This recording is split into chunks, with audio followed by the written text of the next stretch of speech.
Rashad, why you didn't hit me up? What's up, Rashad? Hey, Rashad. What's up, Rashad? Thank you, Rashad. Brother, I love you, brother. What's up, Rashad? What it do, boy? Hey, Rashad. Oh, yo. Welcome back to the channel. My name is Rashad Milligans. If you are new to the channel, this is the road to 10K subs. I'm like, I know today. My bad. And the worst part about that, today commented that about an hour ago. So even after an hour after she said you late, I still didn't even spark up. I apologize.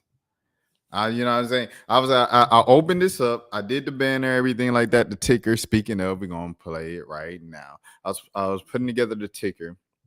I was listening to Tony Snows' new album, and then I uploaded. Well, it was like the Aces played last night when I fell asleep, so I uploaded all the press conferences, and now we're here an hour later. So please forgive me for my tardiness.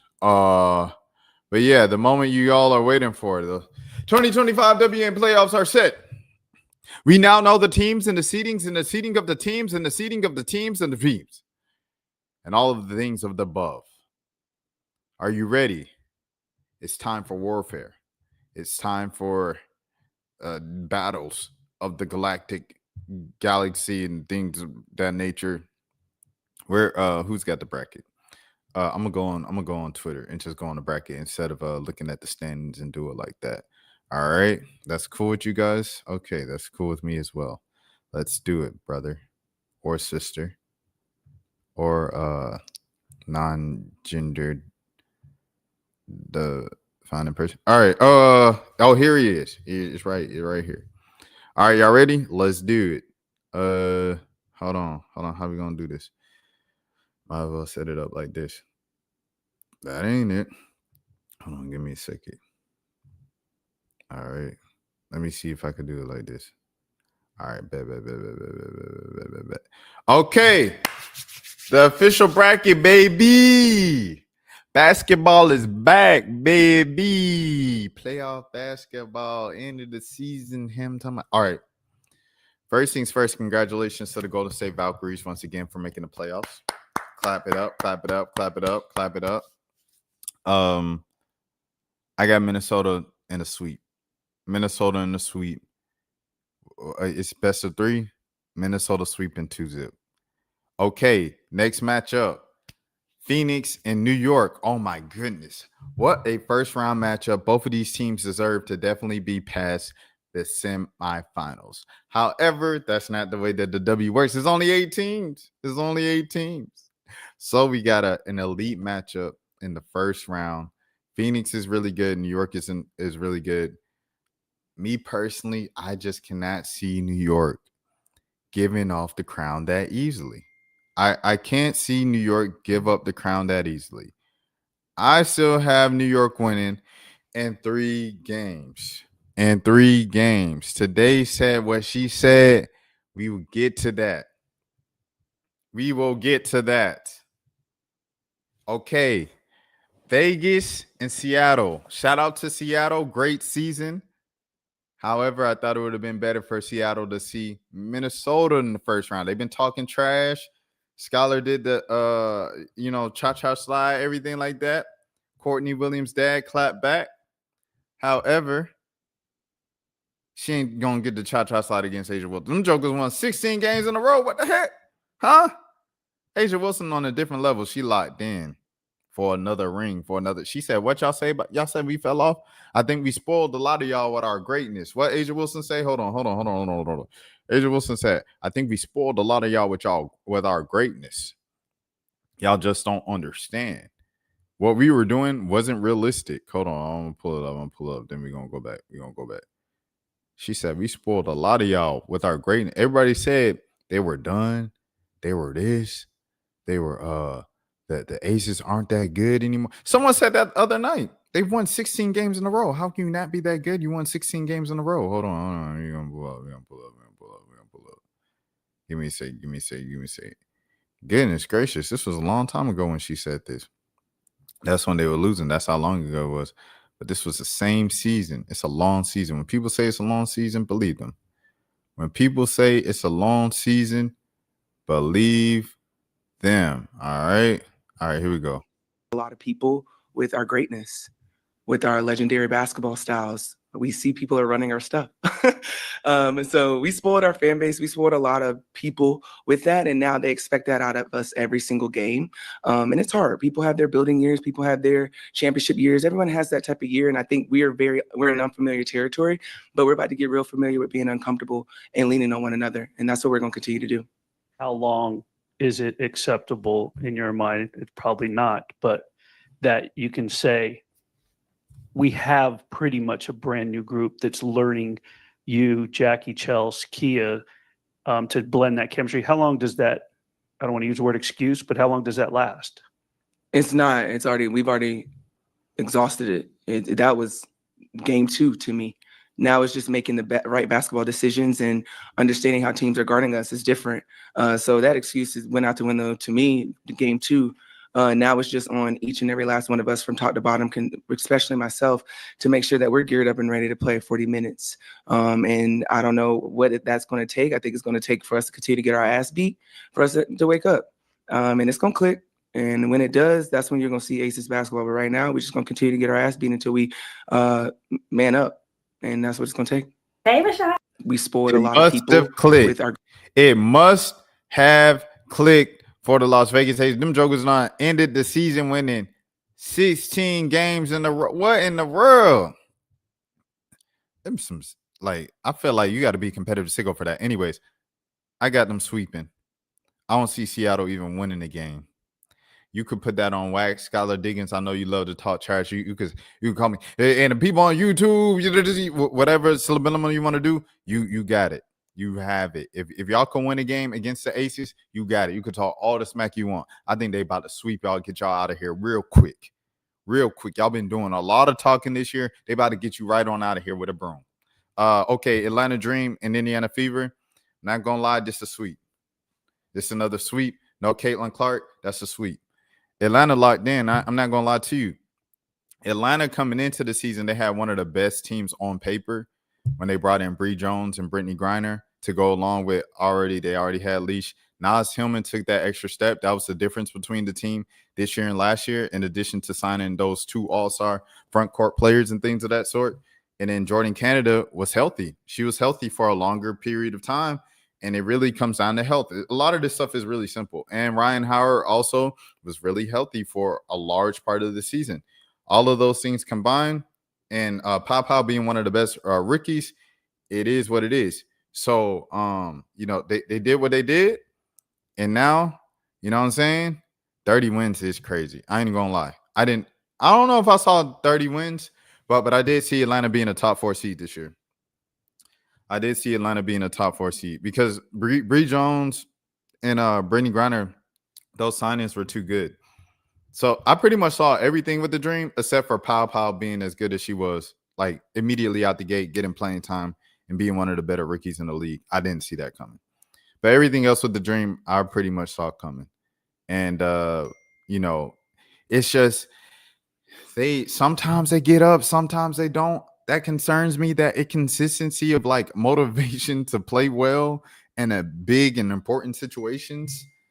However, just with no Caitlin Clark, Indiana Fever, they're sweeping them first round. And we've had the top defense the second half of the season.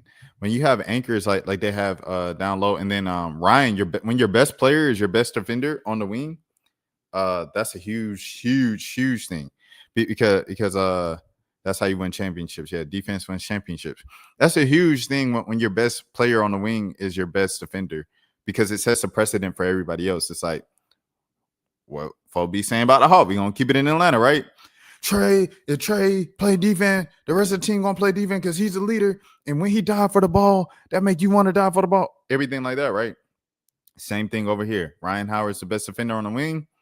It gets the rest of the team up to want to play defense and everything like that, and that turns into easy offense, et cetera, et cetera. So, they're going to sweep the Indiana Fever in the first round. That's what I think.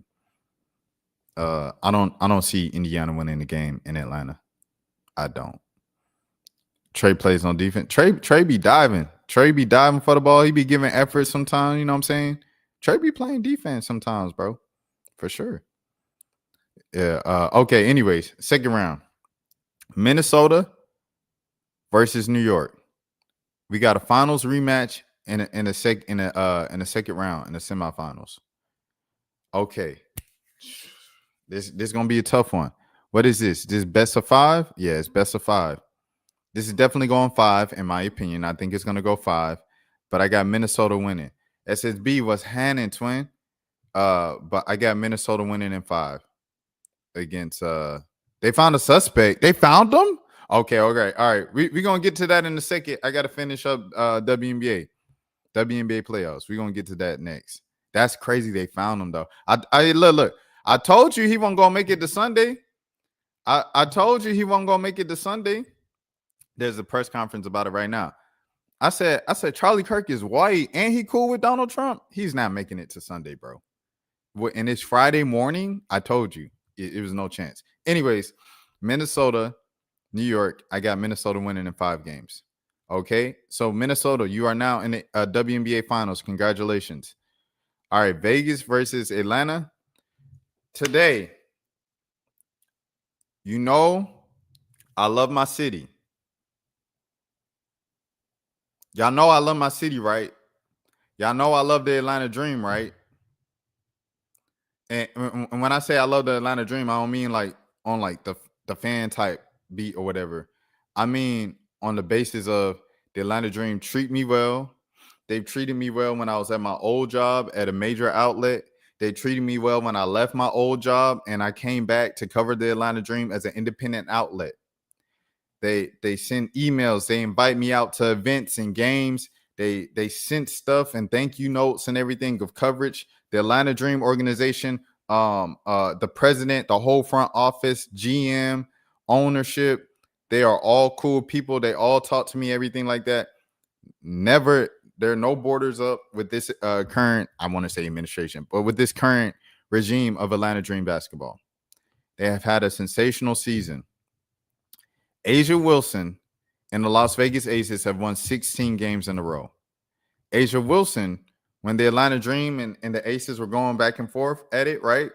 In Atlanta a couple weeks ago, the third quarter happened. And in the third quarter, there was some separation there. Asia Wilson showed why she is considered the best player in the world. Why she's in a conversation with Fee 1-2 for the MVP once again. Asia Wilson showed that she's on a different level.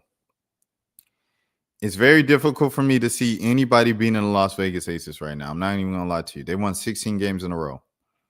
Beat Atlanta at least twice. Once in Vegas, it was a blowout. Another time in Atlanta, it was a comeback. Second half, domination, clear separation in the second half. Tell it 2 halves. That being said, with Aces also having a home court advantage, I see Atlanta getting at least 1 game in Vegas. Okay, so that gives you a game in Atlanta. I see Atlanta potentially getting a game in Atlanta. That's 2 games. I see it going to 5. I see Vegas winning in 5. If Atlanta wins game 5 in Vegas, I can also see that. I'm not even going to lie to you. Why? It's not a logical reason.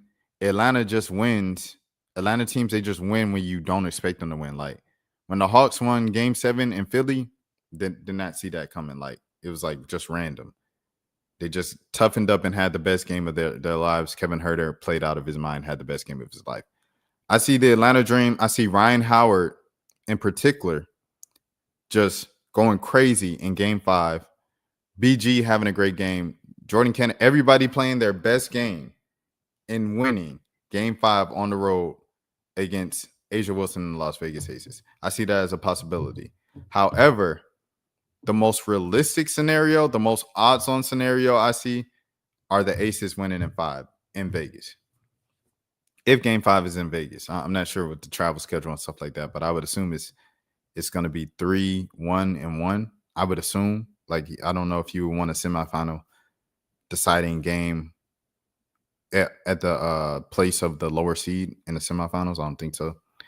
But I'll say that I see more than likely Aces winning in 5, but I wouldn't be shocked if Ryan Howard and the Dream play a perfect game in Game 5 on the road and then win and go to the WNBA Finals. Now we go to the Finals. If it's the Dream versus the Lynx, I got the Dream beating the Lynx. If it's the Lynx versus the Aces, we going to 7 games. And who I got winning?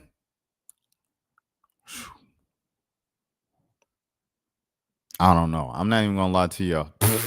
Y'all know how people be saying like, "I got these people winning." This is not an easy matchup. It's not an easy series. It's not supposed to be easy. It's the WNBA Finals. Aces versus Minnesota.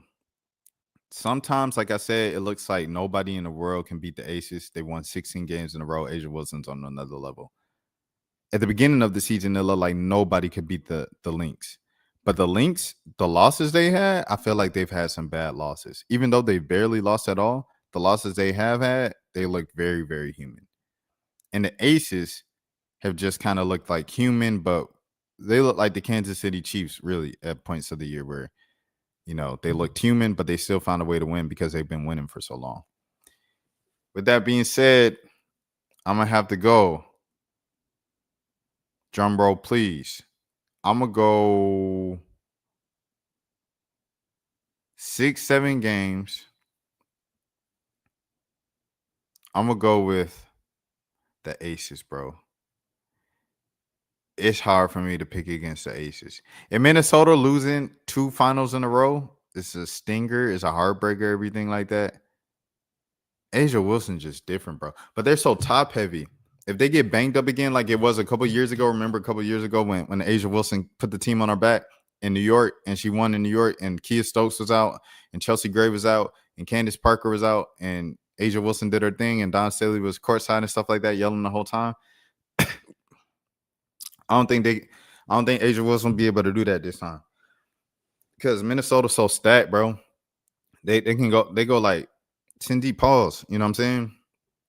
But they're pretty deep. So I say, like, if that's the case, if Vegas is banged up front, like say Jackie Young is banged up, Chelsea Gray banged up, you know, knock on wood, of course. And is Minnesota? I think Minnesota wins. If Vegas is still healthy, still rolling, I got Vegas winning. I don't think anybody could beat Vegas, bro. But that's who I have. That's who I have. The only team that has a chance of beating Vegas in the playoffs, fully healthy, are the Atlanta Dream. That's what I think. So yeah, that's where I'm at with it. And yeah, man, let's get to it. Let's get to it. SSB, thank you, SSB, for making me privy to that breaking news. You know, I was doing this, so I was not paying attention to that. I was not paying attention to it. Hold on. Let me get this right. Y'all. All right, let's see this situation with the suspect. Where he at? Oh, he turned himself in?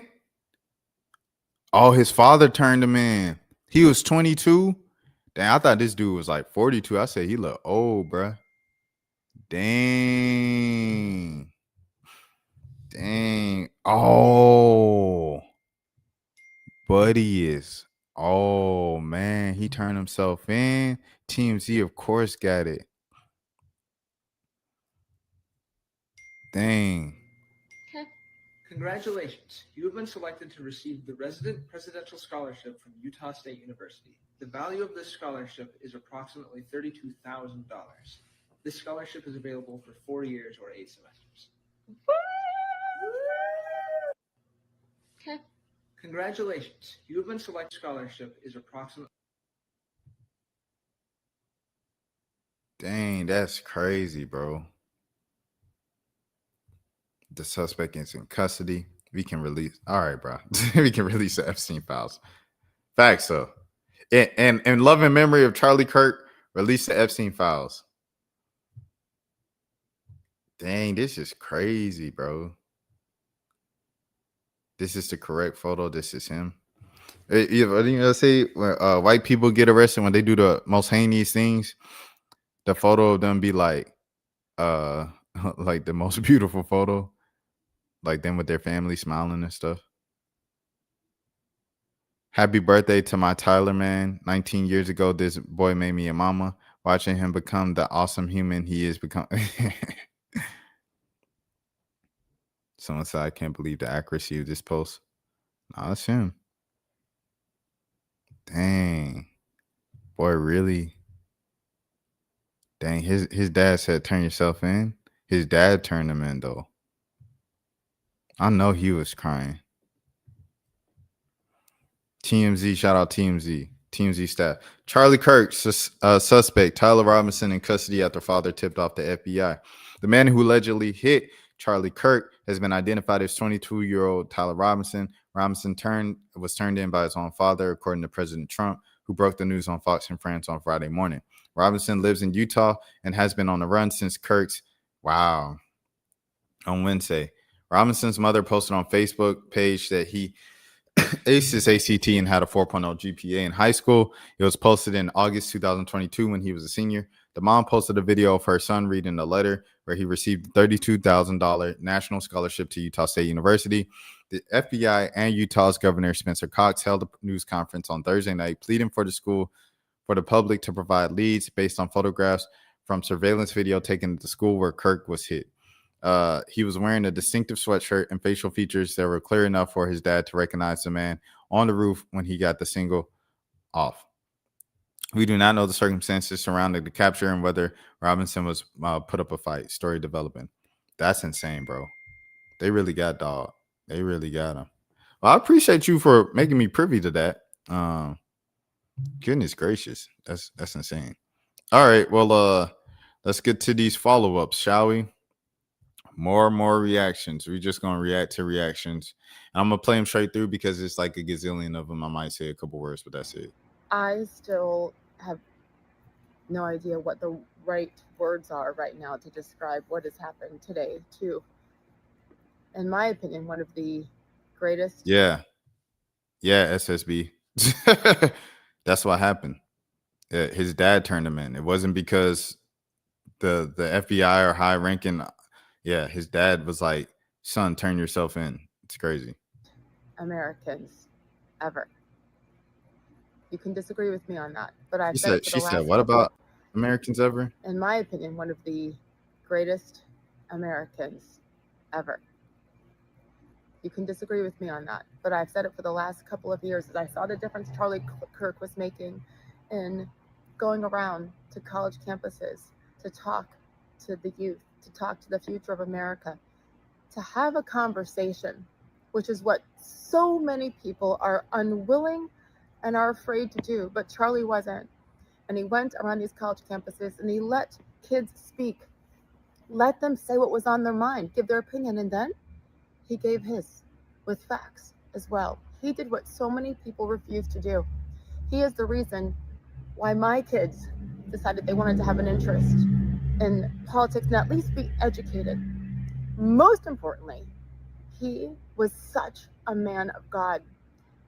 Charlie Kirk is one of the reasons that I'm no longer afraid to wear this. I didn't for such a long time.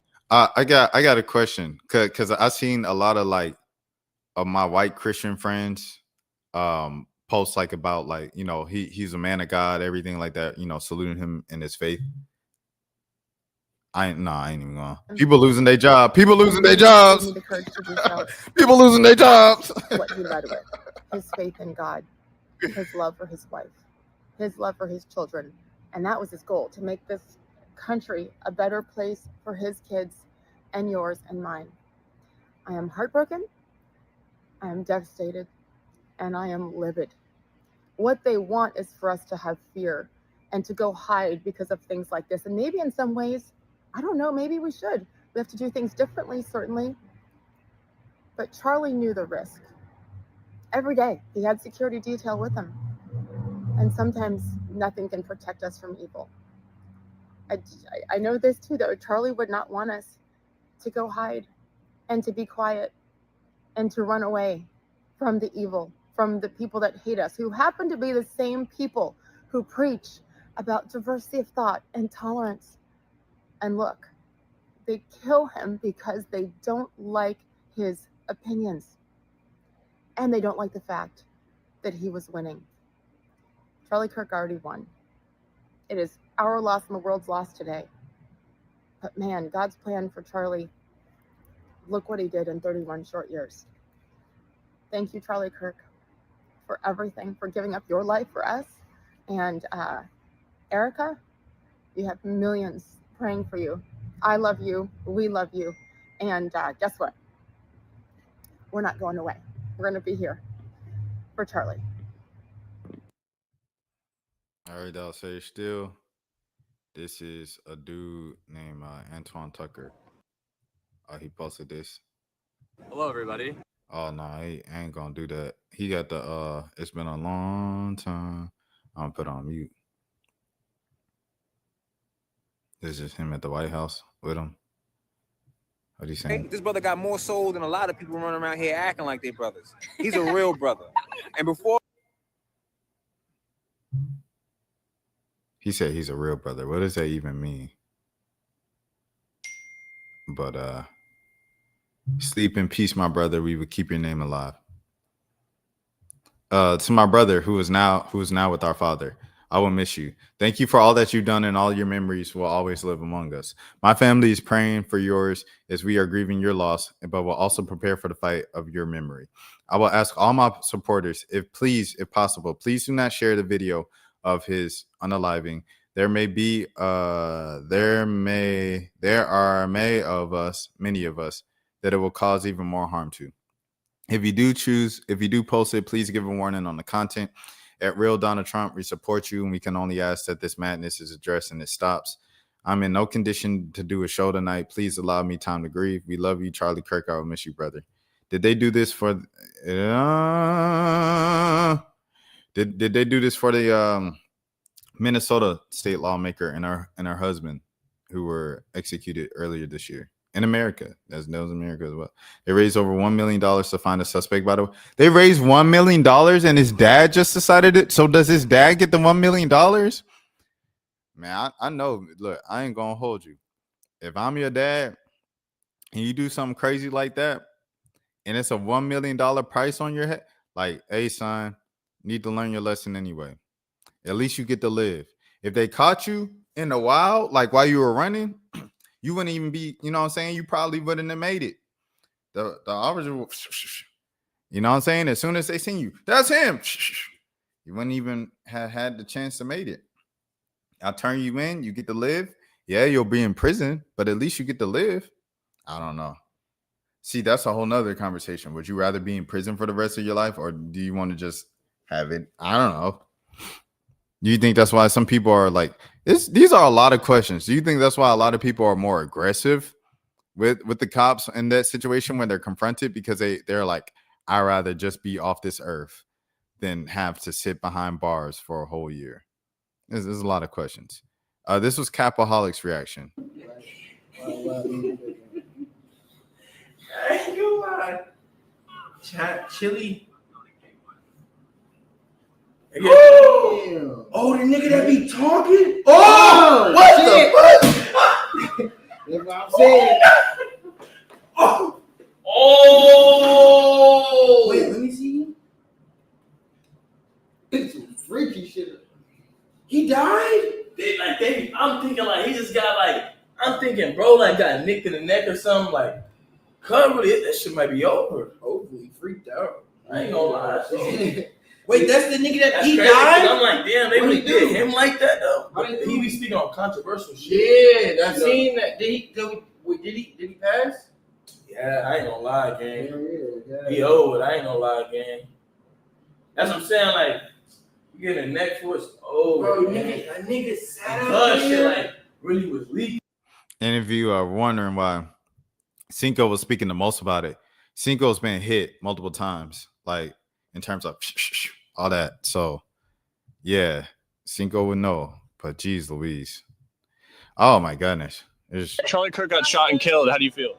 Happy. Goodbye. Wow. Yikes. Did you see that Charlie Kirk just got shot and killed? That's good. Wow. That's good. That's good that people are getting shot just off a political view. Good that people are dying in them. Muting. In America, she said, shoo. Did you see that? Yes, I did. He said, yes, I did. How you feel about that? I don't really have any feelings about it. Who are you? Dang, Charlie Kirk got hit. We're just getting people's opinions. How do you feel about that? Girl, someone had to do. Oh, and that's how it feels at this point in time. But I truly do. You said someone had to do it? Yes. Yikes.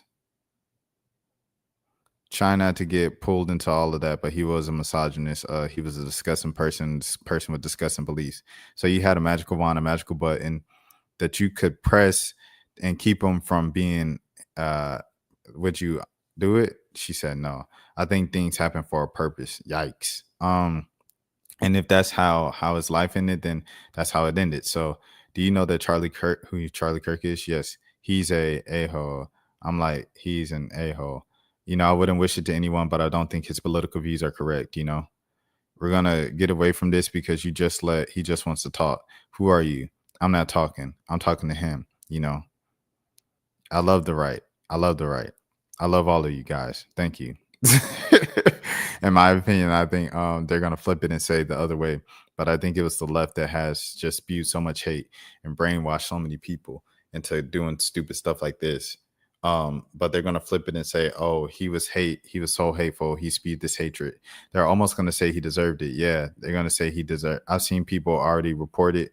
They've already seen people hating. He deserved it. He spewed all this hate. And they're going to say because the hate he spewed, he should have gotten that. It's a sign of, I think, what liberalism has done to our society. It's just led to complete moral decay and decay of morals and just the semblance of humanity. And like you just degrade people because of your political opinions. Charlie Kirk, Charlie Kirk said civil rights was a mistake. The Civil Rights Act was a mistake. And then he said like Black women didn't have the brain power to be in the positions of high power that they were in America. It was only because of DEI. They didn't have the actual mental capacity to hold the positions of power and office that they held on national levels. And then he also said like Black people don't have their fathers, and the Blacks, quote unquote, commit a lot of crimes, and the Blacks commit the most crimes. Like that's what Charlie Kirk was saying. And then Charlie Kirk said with illegal immigrants, he was like, yeah. It's just the same. It's just the same old thing every time. So I think it's ironic how people who defend Charlie Kirk, like kind of they kind of like conveniently skip those things, because it's like if you can just look over those things, how do you feel about the Black people and the Mexicans in your life? I don't know. That's just that was the main thing that I was kind of thinking about with this reaction. It's nothing wrong with being sad that a person passed away, especially in a tragic manner. Like, and that's the whole thing with the other thing, right? But yeah, I know what this one was. They deleted it, but after the tragedy happened, a dude he walked to the table and he got his merch, Charlie Kirk's merch, and he started throwing the hats to the people in the crowd. So that got deleted, that video. And then let me see. I fear that people don't understand that political violence isn't just gun violence. Charlie Kirk has been politically violent since he stepped in the game. That man is anti-trans, anti-women, anti-Black people, anti-immigrants, and then some. And he puts his money where his mouth is, right? He funds anti-trans organizations. He funds media outlets that push red pill bullshit specifically to young men. He's one of the top dogs when it comes to dividing people politically. He has been politically violent for 10, 15 years now. And it's weird if you hop on this app and you think you're taking some like moral high ground by telling oppressed people that they don't get to be relieved at what happened today. I'm not pushing an agenda, but I understand. The thing about being relieved, though, I also don't agree with that, because it's literally just going to be somebody else. Like somebody else is going to take his position. Like I said, I give the example a gazillion times. Kevin Samuels passed and people are still having gender debates and Black women aren't this, Black women aren't that. That's the reason why you aren't married. People are still spewing that rhetoric, 4 or 5 years after he died. You know what I'm saying? So their emotions, and you getting on this app as like a white man or someone who doesn't fully understand what's going on and saying, oh, well, no one deserves to be hurt. Charlie's been hurting people since he stepped in the game.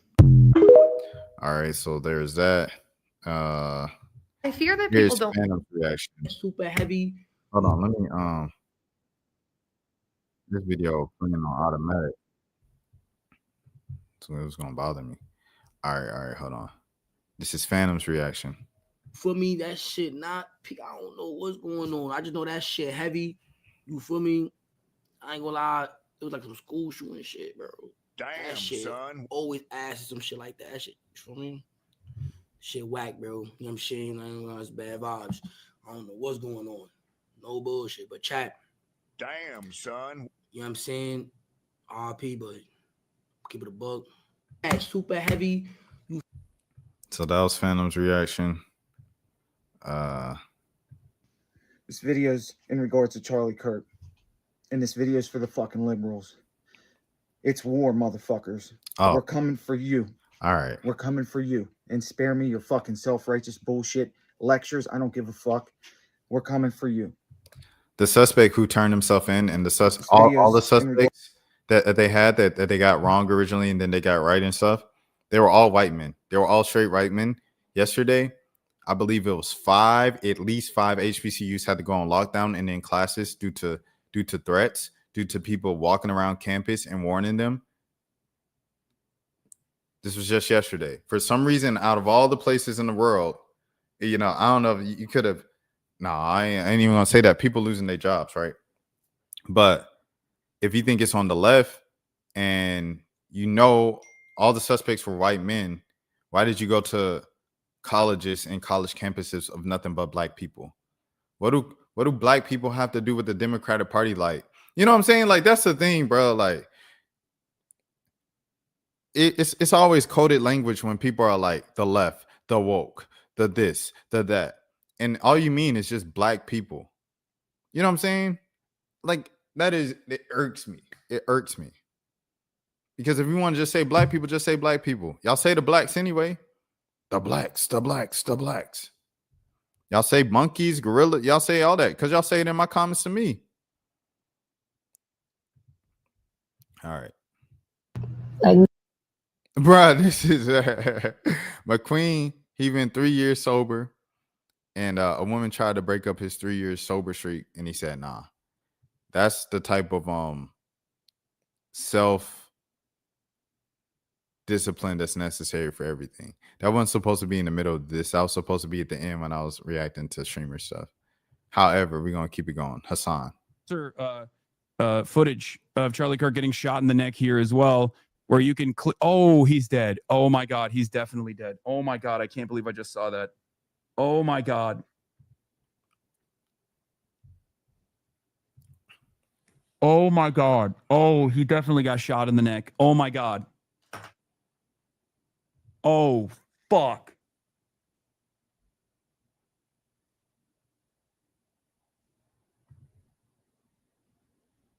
Up. There is a. That was crazy. I think that was pretty much like most people's reaction when they seen it, like Capaholic.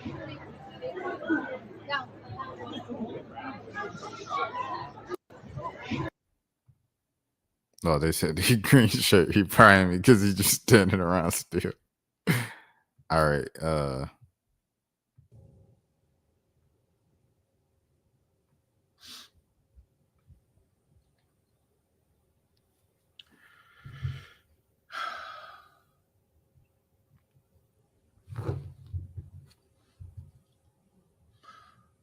I'm quite numb right now.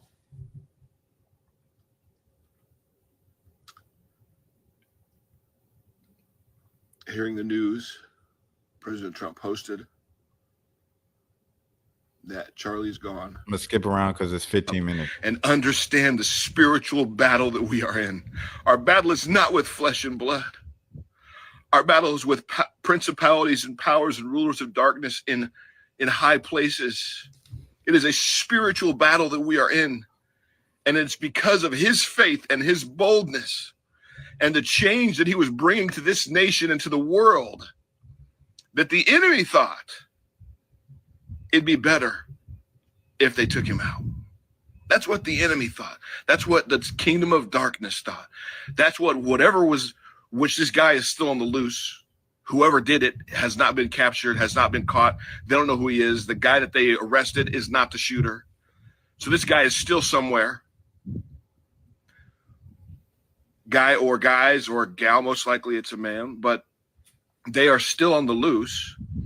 But the evil that must have been in their mind, that is in their mind, believing that it would be better for the future for Charlie to not exist, that's where the enemy really screwed up. And I am not in any way, shape, or form likening Charlie to Jesus, but hear me out. The enemy thought killing Jesus was going to be a big win. And in fact, killing Jesus paved the way for anybody that accepts him. I can't play the press conference SSB on stream. They gonna take it down. I reacted to the I was playing the Young Thug press conference when he first got out. Yeah, YouTube flagged that for sure. So I'ma just have to get the little spark notes. To be filled with the same Holy Spirit as he was. Jesus said, I only say what I hear my Father say and do what I see my Father do. The disciples, after being scattered when he was crucified, literally were willing to die in the middle of sadness and tragedy. And that's only something God can do. Show up and do mighty powerful things. All right. So that is that man, what was his name? I just know him as Plain Guy. David J. Harris Jr. That was his thoughts. DDG gave his thoughts. Fans, everybody. Nah, I ain't gonna lie, that video was crazy. You seen that video? Yes. Oh, yeah. Listen, y'all, I would never ever listen. Don't be like these niggas, y'all, and be celebrating nobody getting like shot on camera. That man got kids. I don't give a fuck what he said, nigga. That nigga got kids, bro. That's a father. Nigga, don't be on no weird shit, bro. It's niggas, right? Fans, everybody. There it is. DDG. YBG, he says something. A man died today, a baby died today, a woman died today in Gaza, my nigga. But niggas don't care because they're funded by Israel, bro. Fuck Charlie Kirk. That nigga's a zombie eating dirt right now. Fuck every alt-right pipeline fucking streamer. Yeah, I mean, realistically, bro, but niggas don't care about anything besides a white man dies today, bro. Fuck that white man. Fuck Charlie Kirk. That nigga's a zombie eating brains right now. And yeah, that's pretty much it. Bye. Big racks. I did not expect that. I did not expect. Wow. Okay. I don't co-sign what he said. I was just watching. I was just reacting. I was just playing it. Don't get me out of here because he said that. Me personally, I don't know too much about Charlie Kirk. Did he have some bad takes on some things? I did see a clip of him talking about how some people needed to die in order to still have the Second Amendment. And then he ended up dying to a rifle, which is ironic. I did see that, but you know, me personally, I didn't know too much about Charlie Kirk, but you know, obviously, someone dying is not good, bro. Honestly, this is something I shouldn't speak on. This is something I shouldn't speak on. I'm not really educated in this field. This is when I'm a stand back and just like I don't know what the is going on in these past couple of days. Yeah. I'm gonna just keep pushing, bro. I'm gonna keep pushing. Keep pushing.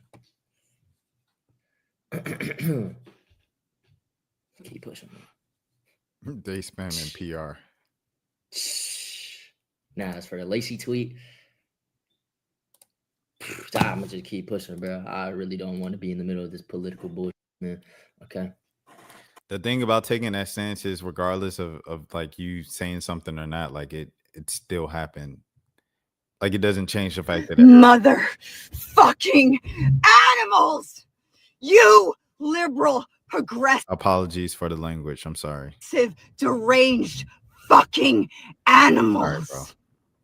Is you cool? You are so hateful in your hearts to go out and shoot a young man who's never hurted anyone with Christian values, a young, beautiful family, a father, a husband, a friend, a son.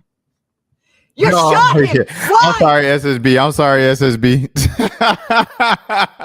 I'm sorry, SSB at work right now, and this lady just Yeah. Because you didn't agree with his politics?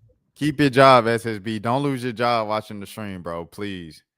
The replay will be out, bro. Because you didn't agree with his ideology? That's the reason why he deserves to die? You fucking animals! Yeah, put that headset on, bro. Because I don't know what these people. This is my first time watching these. I just literally just copied And I and will pasted not in my be notepad. silenced. And I will talk until your ears bleed. Okay? I am Charlie. It's time we rise. Oh my god.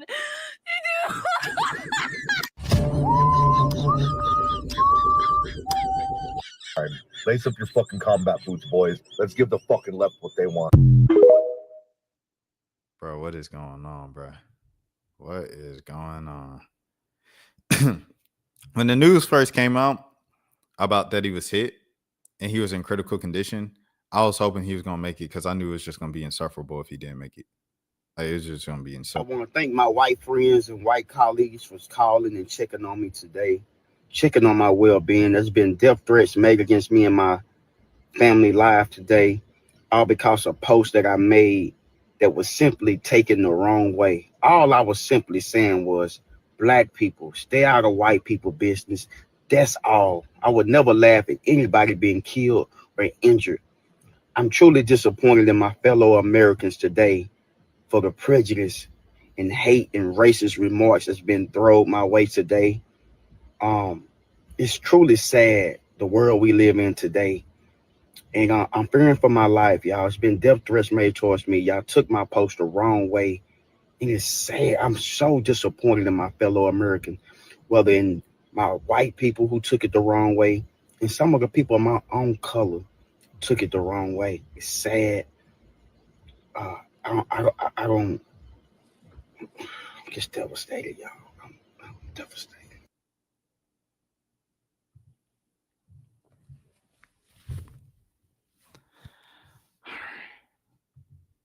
Prayers up to Bubba Dub and his family. I was only laughing because he's a comedian, and he's just funny. Some people are just naturally funny with everything they do, but that's not a funny situation for sure.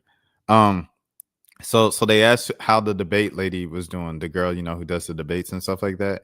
So they went to her story and they just said, guys, I don't think it'll be ethical to comment right now. I genuinely hope he's okay. It's confirmed that he didn't make it. I'm genuinely shocked and a little overwhelmed though. Please be patient. So she said, give her some time to speak on it. A lot of people were getting on her and the white dude that be going 20v1, the liberal that be going 20v1 against everybody and stuff like that. And like for how they reacted. Like the white dude, the liberal, who he cried and he said, violence isn't something I stand for on either side, regardless who they are. This is someone who I've met before. This is someone who I've debated before, regardless how many things we disagreed on. And it is somebody who my friend saw up close and personal, lose his life. And that's a traumatic experience. So I'm praying for my friend and I'm praying for the debater, the guy who I disagree with. I'm praying for his family because at the end of the day, he's a family man and stuff like that. People were like, oh, liberals, of course, white folks gonna show themselves every time. And I'm like, bro, like a man died, gang. Like, you know what I'm saying? Like, and he died on camera, viral, public, you know what I'm saying? Execution. I'm trying to say the word without saying the word because of YouTube. You know what I'm saying? Public execution. You know what I mean? I feel like people should at least have a day where they're just like the emotions of kind of how horrid it was, how, you know what I'm saying? I think they should get that type of grace. But on the internet, everything has to be extreme one way or the other. All right. Debate man. In the last 24 hours or so, I've received a lot of public scrutiny and backlash in response Damn, to what's happening? Yesterday, after Charlie Kirk died, I cried, and then the video of me crying was blasted all over the internet. So first and foremost, I am distraught because of what happened to Kirk. I think that gun violence is always wrong, and I also think that violence leads to more violence. In fact, today, we've already had 3 HBCUs go into lockdown because of retaliatory threats in response to what happened to Kirk. And that's my position. That's how I feel. But I'm going to be honest. Yeah, Dan, sometimes I just go live like first thing in the morning Obviously this isn't first thing in the morning, it's a little later in the morning, but I do it when I just like I'm pooped from the night before. If I'm tired, I'll put up my little short for the day and I'll go to sleep, bro.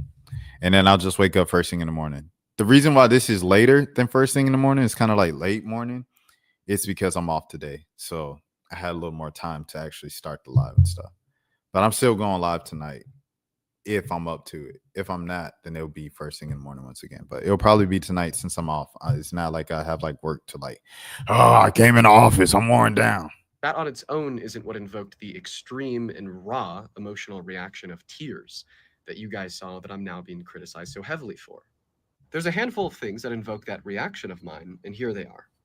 The first thing that invoked that reaction out of me was watching the up-close video of what had happened to him and how extremely violent it was, while then also learning that his wife and 3-year-old daughter were watching from the crowd. Oh my God. When this occurred, I momentarily placed myself in the shoes of his wife or 3-year-old daughter and how they had to watch that. And yes, that made me extremely emotional. The second reason why I cried is because my best friend Parker was standing less than 30 feet away from him when it happened in person. In fact, he was next in line to debate Charlie Kirk. And not only the fact that he had to witness this, but then also then turn around and FaceTime me while he was running away and screaming, not knowing if this might be a mass casualty event where he or anybody else there would be next, was very traumatic for me and on set a lot of emotions. The third reason why I cried is because Charlie Kirk is somebody that I've personally interacted with in real life. Now, the reason why I've personally interacted with him is because I disagreed with nearly every single thing he believed in, and I personally let him know. But I'm not good with gore, and seeing those things happen to somebody that I've personally interacted with in real life was really hard on me psychologically. It's also worth adding on that my tears weren't me telling you how you should feel, but rather you happening to see me and how I felt because of everything I've just described in this video, all going through my head at the exact same time in the moment of. I'm not gonna lie, bro. I don't know. It's crazy that he even had to like make this video, because you shouldn't have to explain your emotions to anybody. But he was getting like his whole career and image as a liberal fighter and everything like that was taking a hit from just crying, bro. And it's like, bro, what he said made sense, dog. What he said makes sense. All right, hold on. I need to step away. I'm gonna step away. But this was 48 hours. And one thing a friend said to me, interestingly, which is, okay, Charlie, we push back against the media on COVID, on lockdowns, on Ukraine, on the border, on so like maybe we should also ask a question: is the media totally presenting the truth when it comes to Israel? Just a question, you know, that maybe we shouldn't believe everything the media says, because I know I've been conditioned to ask a lot more critical questions over the last couple of years. So Ben, some people would accuse this music Israel of wanting to ethnically cleanse. For speaking the truth. He is telling the lies of the Judeo-Christian civilization. I spoke to him about Israel. That did not take place. We lost an incredible human. So that was that. Okay. I'm going to step away, take a break. You saw a finally breakdown, Mr. Kirk. He seemed like an innocent person just trying to make a difference in the world. He also said that civil rights was a mistake and black people were better in the 40s when there was black only fountains and white only fountains, and black people had dogs bark at them when they were sat at lunch counters because they sat at lunch counters and they were black. So, I mean, you know, if that's innocent person just trying to make a change. Yeah. A person that goes off of like antiquated kind of stereotypical beliefs about the black community when he clearly kind of knew nothing about it. He was so far off the mark. That's innocent. Yeah. You know what I mean? I feel like a difference in opinion, especially political, is like, I think taxes should be higher for the rich. I think taxes should be lower for the this. I think the prices of groceries should remain at this level because it helps us fund the this and da. I think lottery and taxpayer dollars should go to potholes in schools, and I shouldn't have to pay for. Yeah, you can pay for kids. That's the difference in political opinion. Those things that I just named are like human rights things, and yeah, I say that. I'm gonna step away for a bit. I'll probably be away for like 5 to 10 minutes. So yeah, you guys can If y'all want to just keep this as a tab pulled up and go somewhere else, that's cool. Or if you want to just leave and come back or not come back, that's fine as well. But yeah, the replay will be up soon. So yeah, I'm gonna step away for like 5-10 minutes. All right, peace.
Yo, he said we might need to play some Jeopardy music. I probably do need a song for like when I'm like going and stuff like that. If I ever had to do that. Yeah. All right. Next thing. Oh, AOC. On the side, well, you know, I mentioned the HBCUs. I think it was 5 yesterday that had to go on lockdown and had to shut down after receiving threats. Also, I want to say, you know, give a shout to and prayers up to everybody affected in the UMass situation and the U.S. Naval Academy situation yesterday. All of this happened yesterday. It's crazy. And the direct aftermath. And on the 24th anniversary of 9/11, things of that sort. Let me turn the light back on. All right, here's AOC. I mean, I think what has just transpired is tremendously disturbing. It is the latest evolution and instance of political violence in the United States, and it must end. Congresswoman, what message do you have to your fellow lawmakers regarding the political environment? What message do you have to your fellow lawmakers regarding the political environment and the rhetoric that has been put out in the media? You know, beyond rhetoric, we need to talk about action, and we need to talk about, yes, there are words, but most importantly, we are in a job of leadership. We are in a job of action. We are in a role and a position where the American people are looking to us to do something about this. And every single day, people are dying due to gun violence in America, and every single day there are people in this building that continue to vote against doing anything.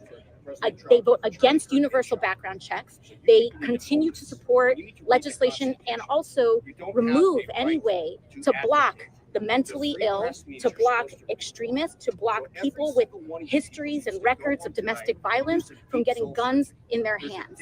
So are we going to do something about this or not? We have a political assassination that happened at the same time as a school shooting where children are dying on the same day, a week after a shooting at a Catholic school where children were gunned down while praying. Are we going to do something, or are we going to argue over rhetoric?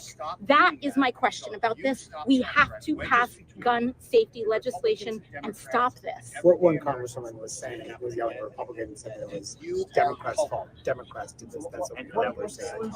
I mean, people can finger point all they want. Look at the record. Look at the actions of what we are doing. I don't think a single person who has dedicated their entire career to preventing gun safety legislation from getting passed in this House has any right to blame anybody else but themselves for what is happening. We have to stop this. We can stop this. And why don't we start by acknowledging that basic common sense gun safety legislation is not taking away a gun, is not attacking the Second Amendment, but it is about ensuring the safety of our children, of women, of people across this country, to ensure that guns and firearms do not get in the hands of people who are going to use them against human beings, period. Domestic violence is one of the highest indicators of whether a person is going to kill someone else with a gun or not. There are so many other indicators, and I think it is so deeply important that when a politician tries to blame words for inaction, they need to look at their action and their record. Enough of this. This is horrific. This is awful. And the assassination of Charlie Kirk risks an uncorking of political chaos and violence that we cannot risk in America. We cannot risk it. Congressman, Thank given you. the political temperature, are you worried about holding events in public now? I think that, of course, it's a natural consequence to see this and to be worried about this. And I think, but what is most important is the fact that we've gotten to this place, and we need to figure out what we can do to ensure that every American can feel safe going to a public event. Thank you. Thank you, Congresswoman. to go back to Dan, he said yesterday was a long day for you because you were doing volunteer work, and it was great to see those young adults. Yeah, no, it's great work that you guys are doing over there and stuff like that. For those of y'all who don't know, Dan is over in Texas, and he works with he often volunteers to work with adults with autism and, you know, adults on the spectrum and things of that sort. And yeah, that's what he does a lot in his free time. Sometimes he goes with his friends, sometimes he goes dolo, but that is kind of what he you know, kind of uses a lot of his time with to do and things of that sort. So Dan, that's always great work, and I'm glad that it went well. You know, it was a long day, but glad that it went well. What AOC was talking about here when she was talking about the link of DV versus these type of tragedies and stuff like that. One of the first things I thought about obviously was Nas Reed's sister. You know, God rest her soul, Taraya, and how, you know, the little toxic things that we kind of parade and make fun of and think that's cute ultimately end up often far too many times into something that can't be turned back, can't be changed, and it's permanent, and it's ruined the life of at least two people involved and stuff like that, and then the family, so they're all different for the rest of their lives. So I mean, she brings up good points, and I think she did a great job of opening up with empathy and compassion for Charlie Kirk and his family, and, you know, all of his loved ones, his friends and colleagues and things of that sort. But she also addressed the issue in the second half of it as a politician who can make change, as a lawmaker who can make change and enact change and continue to push for change. So yeah, with different disabilities. But yeah, yesterday was great. He said, I heard about Nas's sister. Yeah. So not just different disabilities, not just autism in the spectrum, but different disabilities as well. And then he said, I heard about Nas's sister. Prayers up to him and his family. 100%. Especially with the NBA season coming back. He's going like right back to work after this. It's going to be might be initial shock. But I know a lot of times when those things happen, some people are like, oh, it was kind of good for me to go back to work to get my mind off of this. So, you know, it could go either way. But definitely prayers up to Nas Reed and his family, man. No amount of money can take away the tragedies that happen to every family, that every family experiences grief, mourning, and, you know, money can't prevent that stuff, you know. So definitely prayers up to Nas Reed. No amount of fame, no amount of money. Humans are humans at the end of the day. We go through human stuff. I pulled this up because be so for real, brother. This is the dude that got shoved at the Buffalo Bills game by Lamar Jackson. He done put on a neck brace and held a press conference. Buddy, you're not getting no money. You're still broke. And you're not broke because you was right on the sideline, right behind, front row, everything like that. So you're not broke at an NFL game. But if you try to get more money, ooh, the greed is disgusting. I was handled and pushed off by some high-profile folks. I never told on them because it didn't hurt me. It was no different than a regular person shoving me in the middle of the street or grabbing me or picking me up, whatever the case might be. I ain't pressing no charges against some folks. You know why? Because I stood 10 toes. A lot of y'all need to stand 10 toes on it. Have some pride. After my volunteer work, I was on the way to Whataburger for lunch. And while I was in the drive-thru, I was prepared to pay for my meal, but it was paid for me yesterday by the person in front of me. Person in front of you. Did you pay for the person behind you? You should have paid for the person behind you. Pay for the next 5 people behind me. Give them $20, something like that. You know what I mean? Did you pay for it, or you just like, I'll take it? I feel it either way. Shout out to Whataburger. I had it one time in Tulsa, Oklahoma, and it was sensational, bro. Shout out Whataburger.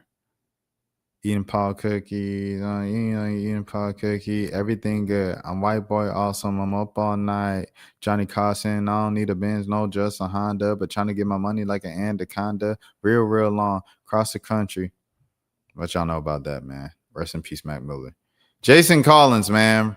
Prayers up for Jason Collins. It's written by The Guardian. Jason Collins, the first openly gay player in the NBA, is being treated for a brain tumor.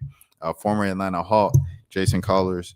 I believe I have a picture with Jason Collins from when I was like 13, 14. Shout out Jason Collins, bro. But yeah, he's dealing with the brain tumor. Center's illness was announced in a statement by the NBA. Collins came out in Sports Illustrated article in 2013. Former NBA player Jason Collins is undergoing a treatment for a brain tumor, the NBA announced on Thursday. "Quote unquote, Jason and his family welcome your support and prayers, and we kindly ask for privacy as they dedicate their attention to Jason's health and well-being," the league said in a statement. 7-foot center, Collins also played 8 of his 13 seasons with the New Jersey/Brooklyn Nets, and also spent time with the Atlanta Hawks, Boston Celtics, Memphis Grizzlies, Minnesota Timberwolves, and Washington Wizards. Collins averaged 3.6 points and 3.7 rebounds in 735 games from 2001 to 2014. He was literally on the Hawks solely just to like foul Dwight Howard. Like when Dwight Howard and the Magic was sweeping the Hawks every year and they was like beating them by 40 each time, like his sole purpose was to come in the game and just foul Dwight Howard 6 times. Shout out to Jason Collins, man, a real legend. He was drafted 18th overall pick by the Houston Rockets in 2001 after starring at Stanford alongside his twin brother, Jerron. He retired from the NBA in 2014. Collins made news off the court when he came out as gay in 2013 in a Sports Illustrated article. He was the first active male athlete of the one of 4 major men's North American professional leagues to do so publicly.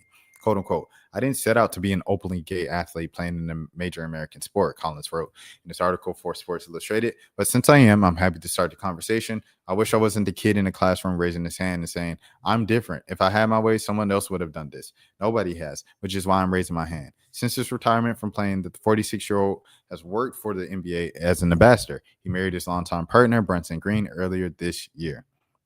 Definitely prayers up to Jason Collins, man. Health get right. You know, you don't wish that on anybody. If y'all know that C word is difficult, man. He said, "I didn't know what to do. I was shocked it was paid for." I understand in that moment. He said, I know yesterday was a reminder of first responders and the veterans who have fought for us yesterday, but it was surprising that my meal was paid for and I didn't even know the guy. Yeah, that's definitely a blessing for sure. That was definitely a blessing for sure, man. You know what I'm saying? For sure. They had the flags is halfway down everywhere. But it's like crazy because it's just like a Democrat literally passed, you know what I mean, in January. That is like actually in office, and that wasn't anything. And this is, no, but I get it from Trump's perspective because it's like this dude pushed millions into your campaign and helped you get elected. So he kind of like owes his entire like candidacy to him. So I get it. Get it on both sides. But also it's like, why didn't you do this for the liberals, bro? This is just for like, it's a sad day for American, but only if you're a conservative. It's crazy. Courtney Williams, my story, flaws and all. I love y'all. All right, so Courtney Williams is having a great season. She made the All-Star team. Minnesota's the #1 team in the league. And Stub Buds, it's just popping. It's everywhere. Brand deals. Courtney Williams' mainstream visibility is higher than it's ever been. Me personally, on this channel, y'all know my history with Courtney Williams, unless you're new, because I know it's a whole new set of like subscribers who like actively watch me now. I recognize that from 2021, 2022. But in that time, I was heavily critical of Court every single game. Not only were the Atlanta Dream terrible, they were 8-24, and I said they did it for Kobe, rest in peace Kobe, and things of that sort.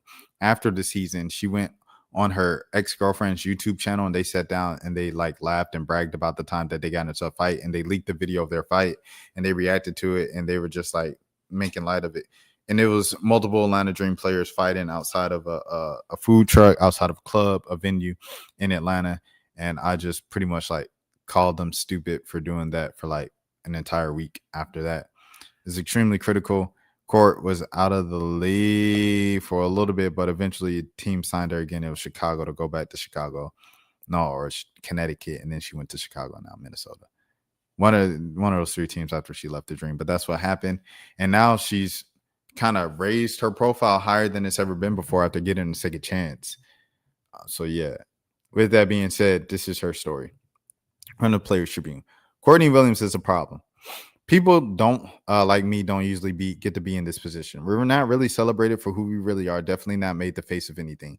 And we dang sure don't get second chances. You know what I'm saying? Let's be real. I'm a black masculine woman from Folkston, Georgia. I'm not corporate at all. No matter what room I'm standing in, I'm walking in the room as myself. And people are going to judge me off the strength of that alone. She's too hood. She needs media training. I've heard it all. I've been judged and written off my whole life. I've been thinking about that a lot lately.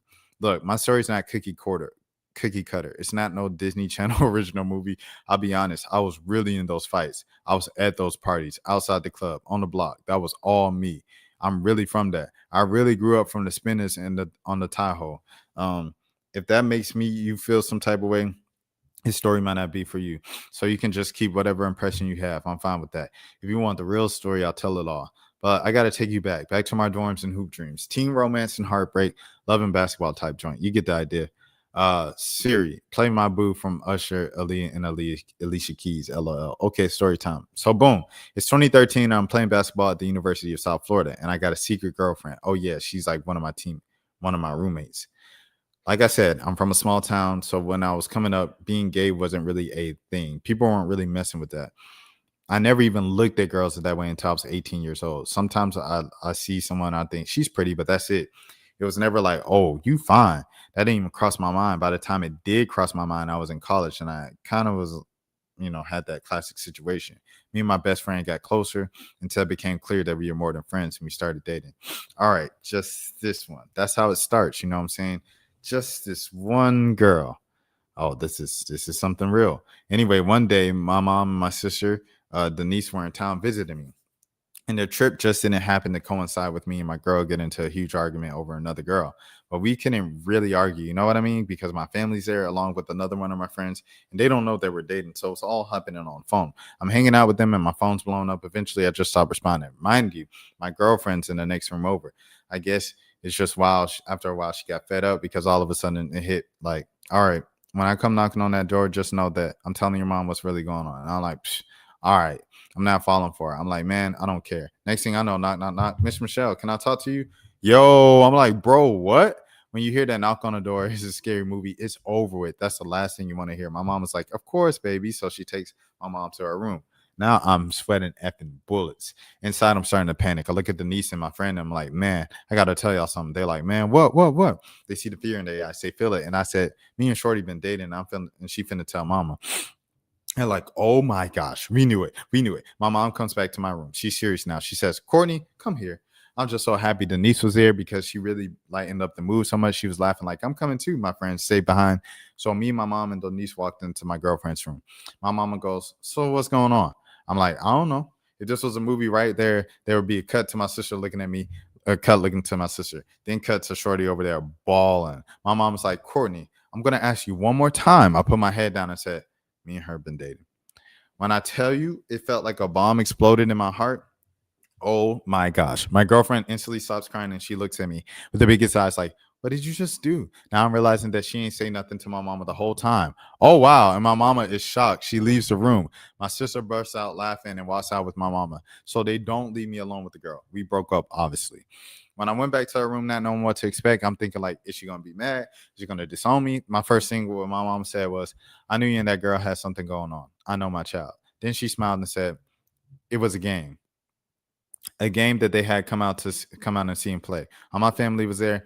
I can still remember walking out the locker room that day and seeing them in the bleachers. My mom said, we were all right there in front of you, and the girl across the way was on these bleachers. She said, you saw us. I saw you see us. And then she saw me see her. She saw how my face lit up. Dang. She saw that wasn't the kind of lighting up that you do when you see a friend. So deep down, she knew. I feel very lucky when I came out. Both of my parents were very supportive. To this day, my mama will laugh and still be like, I still don't know how y'all girls do that. But hey, I love you. I love who you love. Picture of folks in candy painted, bright oranges, lime greens, cherry reds. That's just a backdrop. When I tell you folks in is small, man, listen. Mind you, y'all, I'm from Georgia. I never heard of folks in Georgia. The biggest thing that we have in folks in is Harvey's. We don't have a Chick-fil-A or a Walmart. We don't got none of that. We got a Harvey's, McDonald's, and Burger King. But it's really loving, close-knit community. I can't tell you why, but when Easter comes around, it's going down in Folkestone.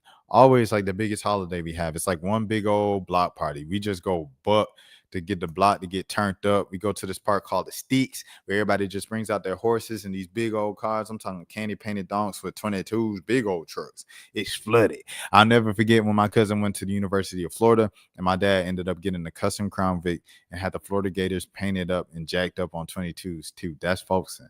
I realized the world didn't think that kids like me were ever going to amount to anything. We weren't worth saving. The way I grew up, If you needed somewhere to stay, our house was always open, especially when it came to family. My mother's sister had kids, like 5 or 6. I remember them coming to the crib, living with us. Another time, her brother's kids came to live with us.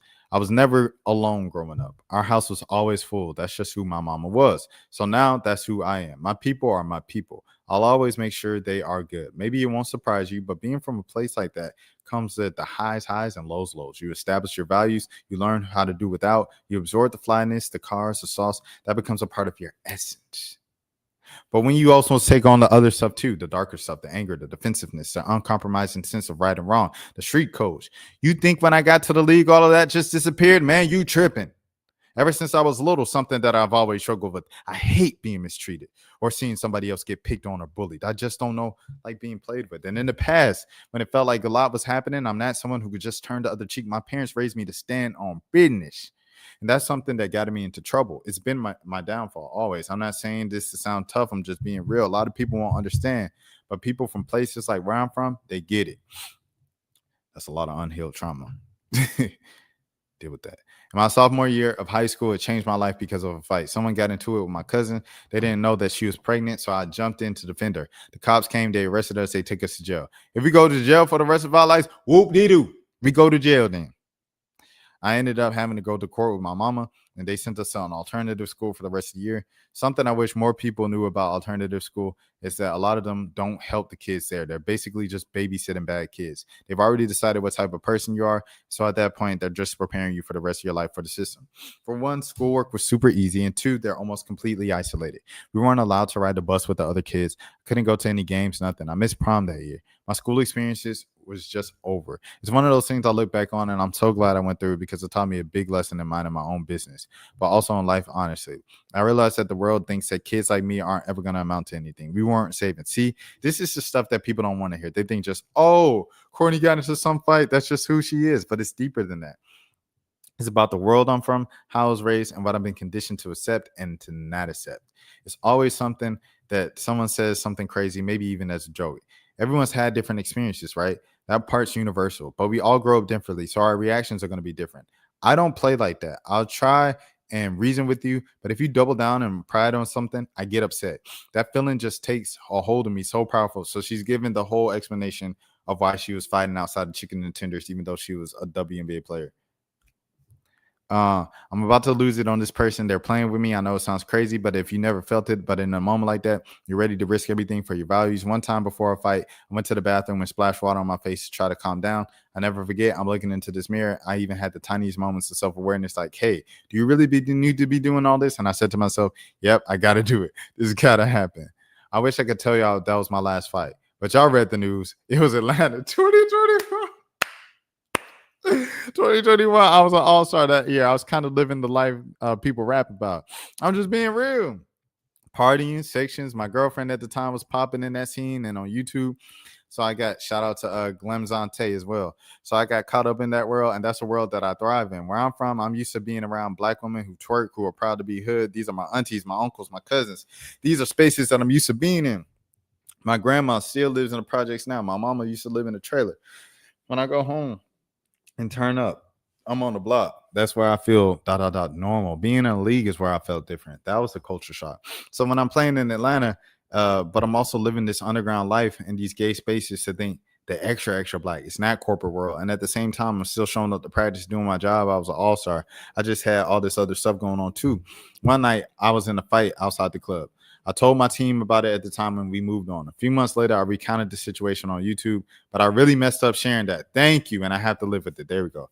The video dropped and it went viral. I go on Twitter and it's everywhere. People are like, look at this hood old chick from the project. She's a problem. Just a lot of stuff like that. And I'll be honest, that really hurt me. I hated reading that. I had the owners from Atlanta calling me and telling me to take the video down. It was a mess.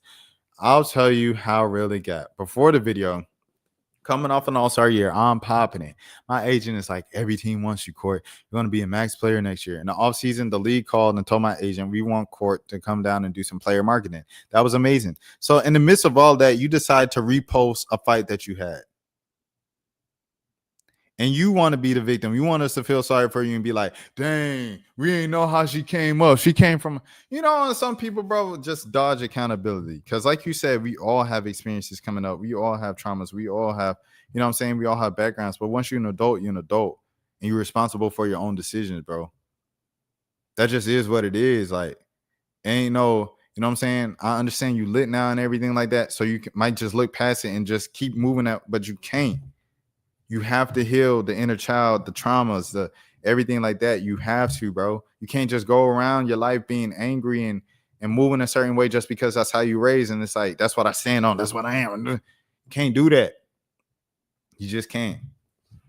Unless that's what you want to be. If that's what you want to be, and that's just what come with you, that's just what come with you. That's what you're going to be.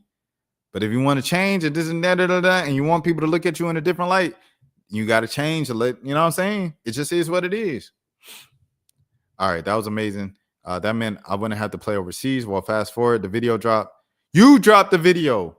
The video didn't drop. The video didn't leak. You dropped the video, and it went viral because you reposted the video. The W called my agent, took the player marketing off the table. No team wanted to touch me. All of a sudden, it was like, Courtney Williams is a problem. The only team to reach out was Connecticut, who knew me from the beginning, but only for $70,000. That's enabling the vet minimum. But I'm an all-star in Atlanta, leading in points, rebounds, and assists. I'm easily a max player on any team. Atlanta was the worst team in the league at that time, by the way. They were 8-24. And you got Kennedy Carter kicked off the team. And you was talking trash after you got Kennedy Carter kicked off the team. I was there. Y'all could try this whole revisionist history. And the only reason why you got, because this video just happened to drop. You dropped the video. You bragged about fighting. And you allegedly fought Kennedy Carter in the locker room and got her kicked off. Allegedly. That's what happened in 2021.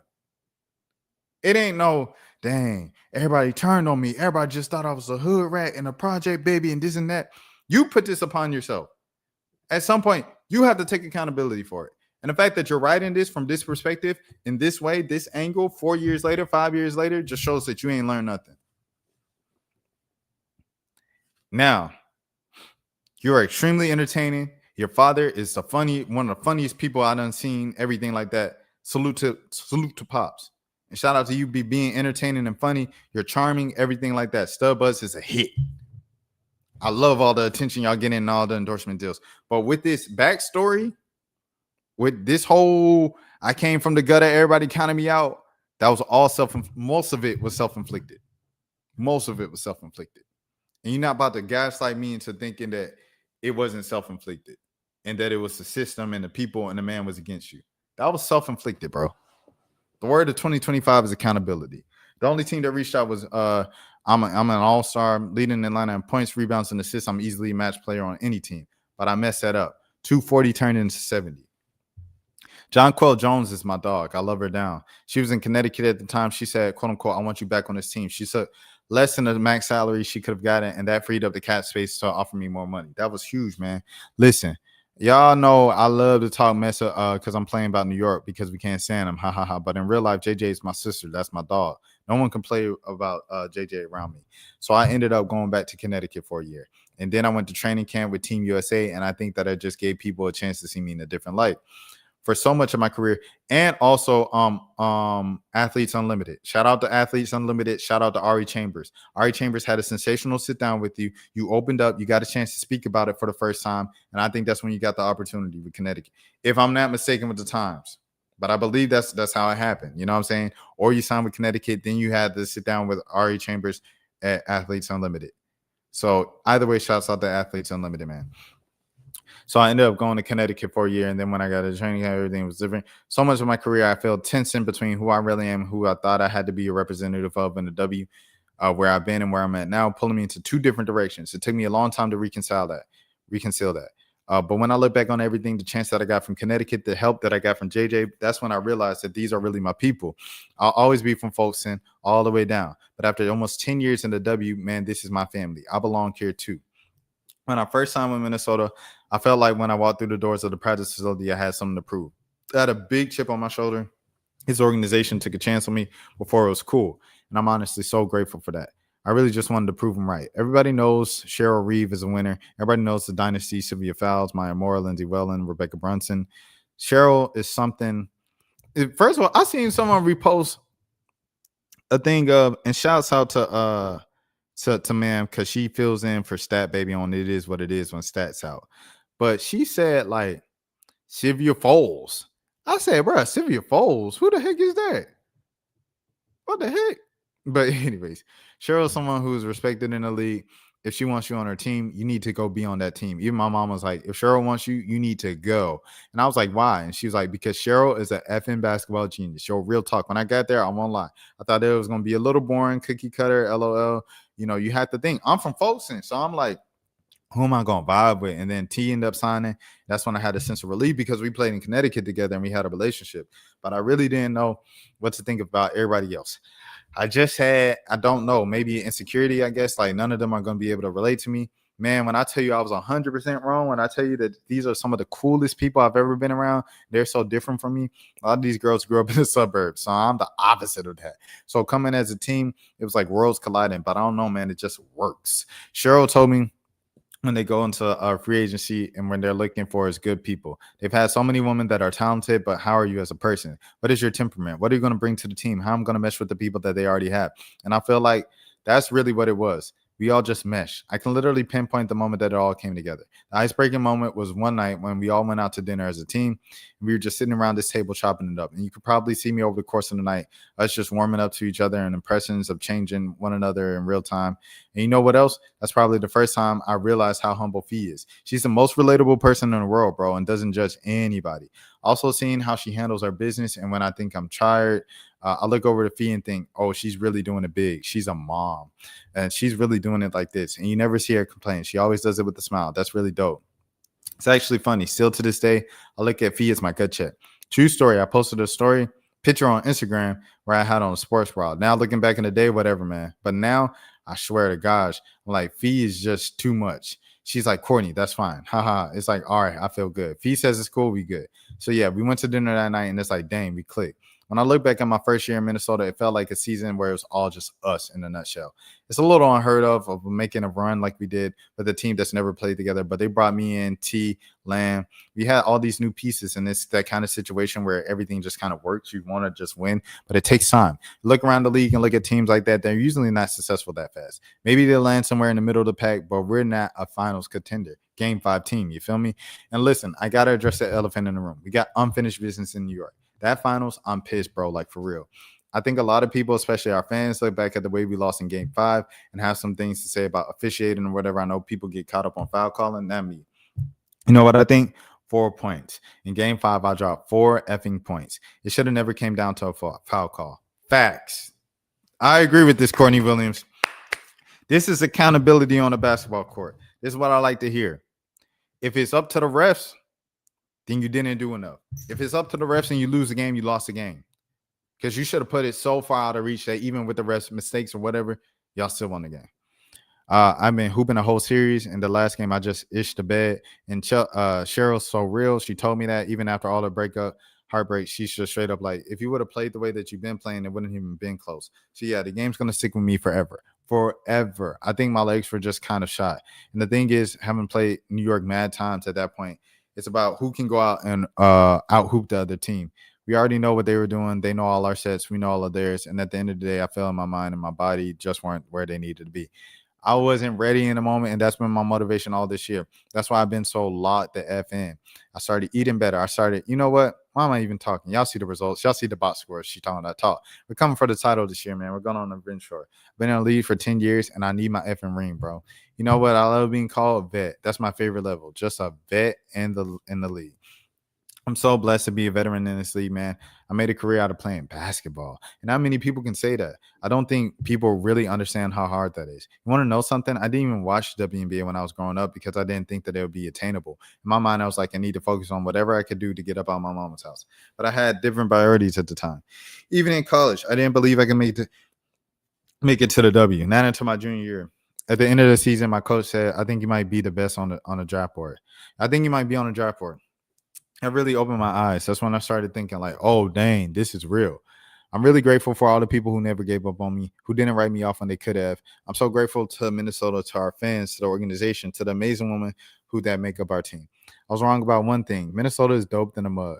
I'm trying to get that mother-loving ring. Believe that. But the real message I wanted to get across is bigger than hoop, to be honest. One last thing that I'll say about me. When I was finally drafted, my biggest inspiration at the time was Cappie Pondexter. Shout out to Cap. When I saw her and I thought that I could be just like her. She was short like me. She was tatted like me. When I looked at her, I really thought that could be me. That's when I wanted to write this. I've always felt like if you see it, you could be it. To some people, that's cliche, but for me, that's as real as it gets because that's how I was growing up. I need to see some proof. And now I want to be that proof. I want to show kids that this is possible, but more than that, I want people to believe that you're not just your mistakes. That's a fact. People will judge you off your worst moments. That's a fact. But you don't have to pay attention to that. You're allowed to grow. I know plenty of people who had to get it out the mud, fell back, and had to try again. That's just the way the story is written sometimes. That doesn't make you bad. It doesn't make you a problem. It makes you human. Shout out to Courtney Williams, bro. Shout out Courtney Williams. I was wearing an American flag polo shirt yesterday, and I was just happy that we can enjoy things that we do. If it wasn't for them, Rashad, we wouldn't have the Dan and Rashad show, 100%. Nothing wrong with Burger King, honestly. It looks like Courtney went through a lot when she was growing up. Yeah, facts. Yeah, she ain't had nothing in the town. She said just a Burger King. And but yeah, man. You know what I mean? Like you said, if it wasn't for the Civil Rights Act, speak on it, Dan. If it wasn't for the Civil Rights Act, going back to that. All right. Now it's just the rest of the stream is just reaction to streams, and that'll be the end of the stream. So yeah. 50 M's for Iggy Azalea. If you want to talk to Iggy Azalea, you want to date Iggy Azalea, you need 50 M's. Hold on, I lost screen share. So we're going to share the screen again. If you want to date Iggy Azalea, you need $50 million. 50 million. Schmackaroo. Some of the things can be frustrating. Like, why doesn't she have a man? What's wrong with her? I'm like, nothing's wrong with me. It's just you guys want your buttholes licked. You do crack and you don't have enough money to be 50-50 with me. That's your problem, not mine. What is 50-50 with you, though? I'm trying to think. 50-50 with you has to be, it's a pretty high standard. If I had to pay it all, you wouldn't be fuckable. So I don't know what to tell you. I think a woman shouldn't have to pay for anything. I don't believe in 50-50. Well, I believe that Neon Panda, and I see the play Neon. it's the best I could. Why would I limit? It's just. Like, even if you have your own limits money, yourself. like I think the guy, like, I mean, me personally, I wouldn't feel comfortable letting a girl pay for a living, pay for food, pay for clothes, like pay for anything. I know, but I'm just saying, like, if you're gonna do that and you're paying for my lifestyle, that's like you got to make another $15 million a year just to pay for my shit. So is that really fair? I don't know. I get that. That's like true. fuck, and that's how 50-50. Yeah. That's what I'm saying. Like, let's be for real. She said 15. It sounded like she said 15 million. And I have aspirations. Yeah. To some of the things. So it sounded like she said 15 million. She only wants the top 0.000% one. I can be her top 0.0. You ain't got no 15 million, twin. You ain't got no 15 million, twin. Huh? Y'all got $15 million to spare on Iggy Azalea? I'm not gonna lie, I'm gonna sound real red pillish when I say this. 15 million. No, I ain't even gonna say it. But y'all, she is a mother that is not with the father of her children, of her child. 15 million to be a stepdaddy? Boy, man, what? I better get the stepdaddy discount. Make it just 5 million. DDG presses dub. Now let me tell you the fit he was gonna wear, y'all. He was gonna put on all green. Hey, bro, man, you gotta change that shit, bro. Niggas that go to concerts, that's like top tier gay.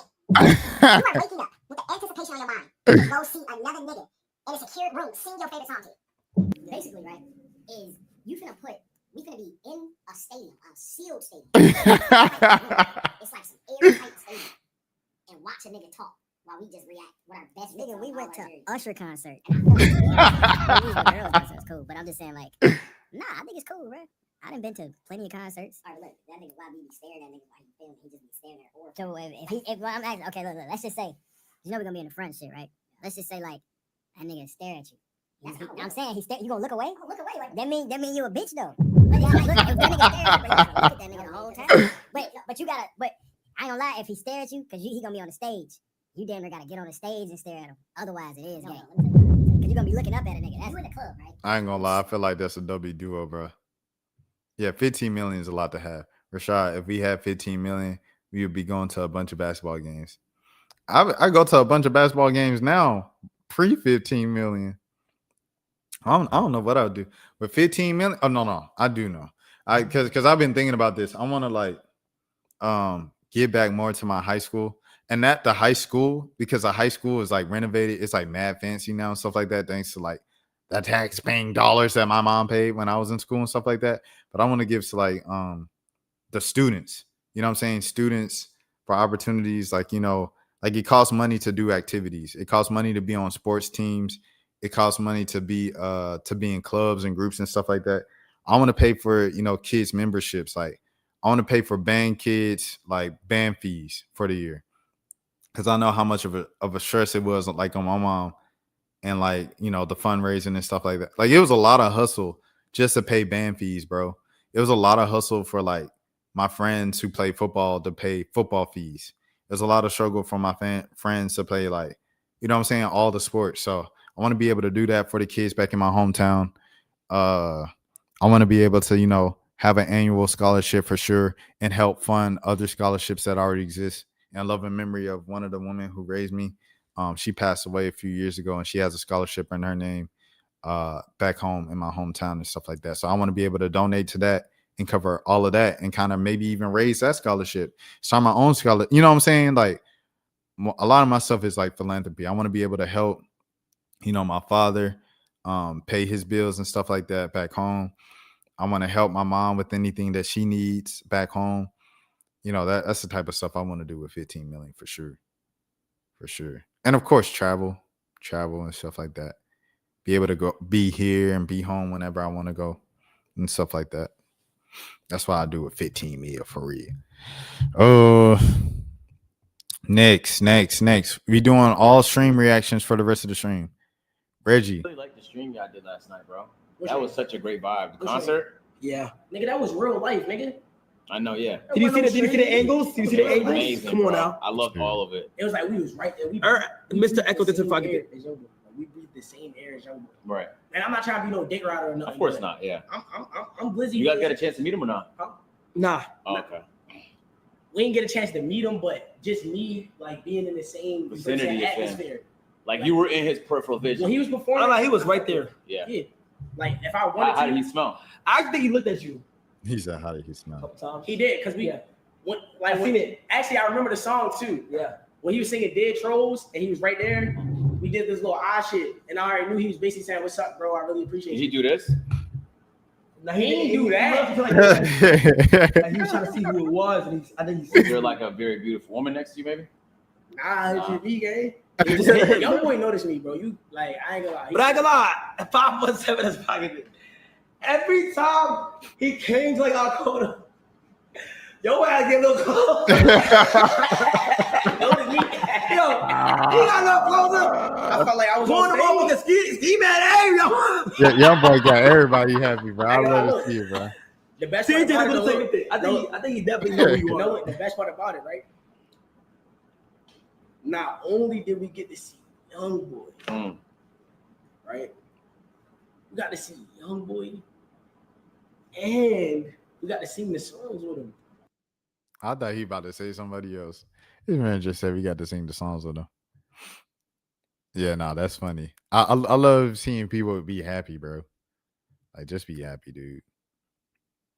All right. Rakai Toto with Lola. Rakai, what are you doing here? Lola! Give me a hug. What are you guys Love you, Lola, friend of the channel. doing here? You look We need to see the weather. You guys are messing up my job right now. Listen. We thought I was just wondering. Yeah. You got a friend or sister, maybe going to me. Maybe like later. Okay, guys, we're gonna do the weather. I gotta do the weather right now. I'm saying, listen, later in the week. No, later in the week. No. All right, guys. So now we are gonna do They some got her weather. as You the guys news reporter and the weather woman. want to help me with the weather? You want to take over my job then? It's like sunny. This y'all wanna keep- Look at his studio though. Kai got so much money, man. Keep crashing my set? I do. Okay, here you go. So what's the weather looking like, Rakai? Hey guys, today's me and Tota weather. You Yeah, feel me? very good. Today, we always say it's gonna be sunny. Okay. But I would say it's gonna be a little Sunny, yes, sunny. Personally, what are you doing on these sunny days? We could do a little pool day, SPF on the skin. Sunny. Or maybe Okay. we go smoking or something together. No, give me my stick back. All right, guys. So as you guys can see, it is going to be partly cloudy here on Thursday. Wednesday, we have a high of 89 degrees. Perfect. Silly. Let me go behind this pine tree right here. Let me just sit, right here behind this pine tree.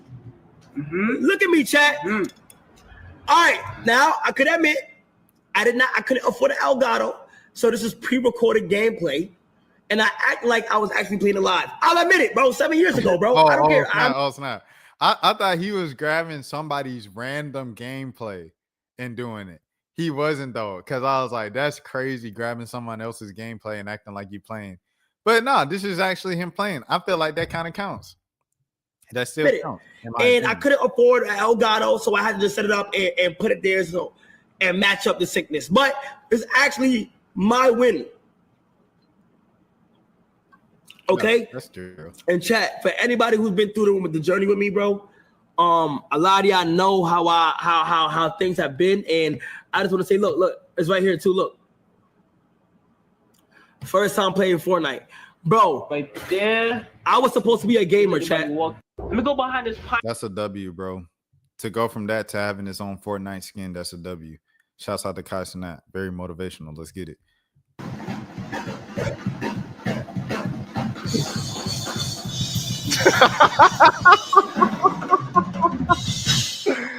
Yo, bro, them boys, the rest of them boys, they been like off the camera for most of the day. They only pop up.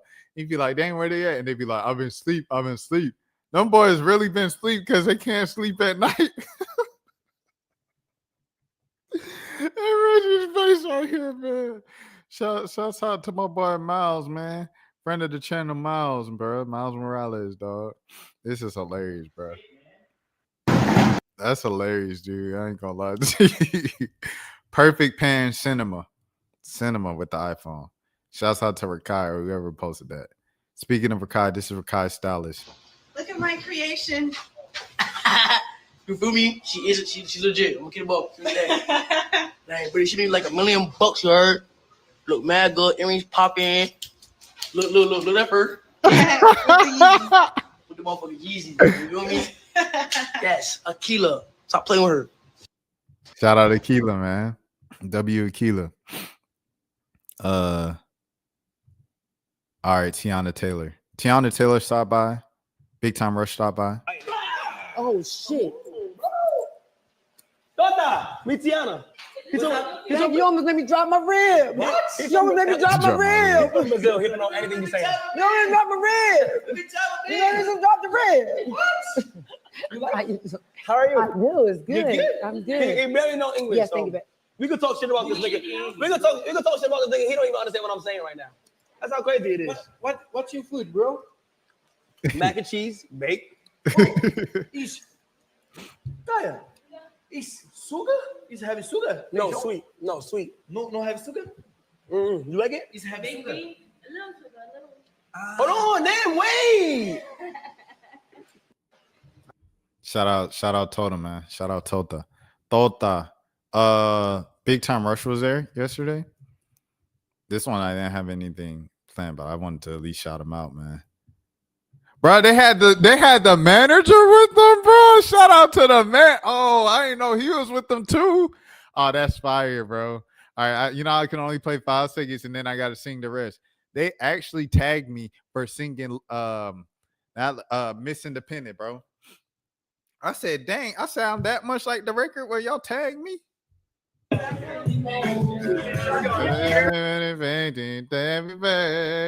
I heard that you're looking for a boyfriend. Hey, I see that. Give me time, I'm coming right back. Don't be vain, don't put your trust in me.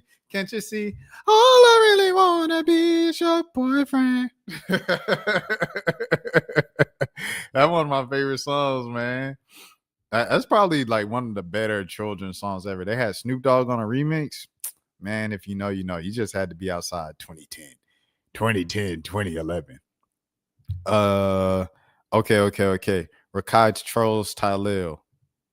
Oh, this is another man. I never booked the hotel before. WWW. I'll be in New York from October 12th to the 14th. This is a bit overwhelming. I know I'm showing myself here, but this is the biggest thing that I've ever done. I barely had money to leave my house. Shouts out to this man. He was a 34-year-old. He bought his first hotel room, bro, because he couldn't afford it. He couldn't afford it before. So shouts out to him, bro. That's a big W. Back to the Mafia Don. Rakai Tylil. Where we at with it? Rakai Tylil. Where is it? Hold on. Because he threw his phone down. Or we might not just. Oh, here it is. I say I got 2 phones. Both of my phones sitting right here. Stop dick riding me. Nah, he a cheat. Both of my phones sitting right here. Stop fucking dick riding me. Both of my phones sitting right here, gang. Why are they saying that he's cheating? Because they glazing. He just smashed his phone. Fuck. He got mad. He got eliminated. He broke his phone. I'm mad niggas act like they don't even want to play the fucking game, bro. Like, you're 25 years old, raging over on, Yo, Tota. Come on, bro. But Rakai done got under everybody's skin this whole Mafia down, bro. He done got under Tylil's skin. He done got under Dad's skin. Sit. Where did Dave go? Man, you 25, raging over Mafia. Sit. Oh my God, you 20. Right. You 33 in Brazil, You're bro. right. That's a damn shame. No, right? I know 33 in Brazil. Yes, you are. I know. Yes, you are. I know 60, yeah, in Brazil, he's 33. Who's 33? No. Samaya was also there. Shout out Samaya. I know 23 Brazil. You're 33 in Brazil, bro. You act your age. Sit there. It's a good little dick. He went in the room and really broke his phone because he got voted out at 25. Now. Should have been a friend of the channel 2015. That's a whole nother story. Fitness teacher sees Lola. Workout. Let's motivate the chat. Okay, let's motivate them. Let's motivate the chat. They all motivated. Let's motivate the workout. Hey yo!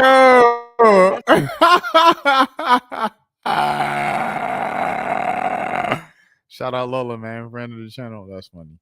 Ice Cube was there. If you'd have had a better beat, this one more was better than the beat. This nigga.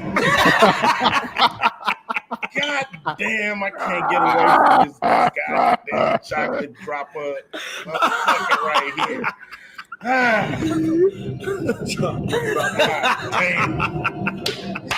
This nigga. Yeah, he coming in like he. Shouts out to Ice Cube. And then Selena Gomez popped up. So wait, I wanted to tell you, I got this for your sister. It's all the new like rare. Can Kaya come upstairs real quick? Yeah. Kaya, come upstairs real quick. Oh my gosh. No, okay, you just watch. Don't tell Kaya that she's here. Don't tell Kaya she's here. Should she hide behind where she's Oh, that's so cute. Oh my God. Oh, like Kaya. We have a gift for you. Selena Gomez want to give you a gift.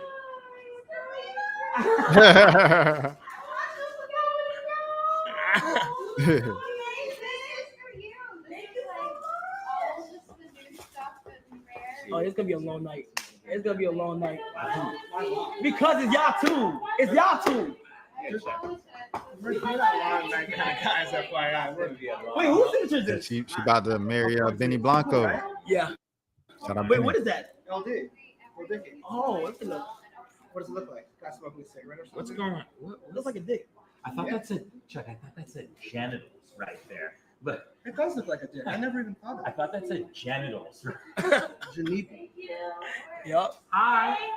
Oh my God. I'm gonna let the boys be Alright. boys. Chat W Selena. Yeah, Everybody say bye. I've always liked. She's dropping Benny off. W Selena Gomez, man, for sure. Getting Selena Gomez on stream is crazy though. I ain't gonna lie. What are they arguing about?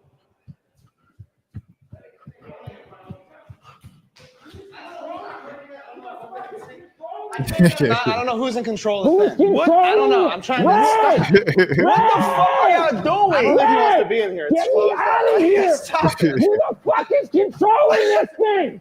Get me out I'm of trying to get him out, but I'm here! not going to get run over. Ray! I don't know how I He said Ray. I'm right here. Right. Get him Get out. me out of here! How the fuck do No, he's he controlling gets this this? bed.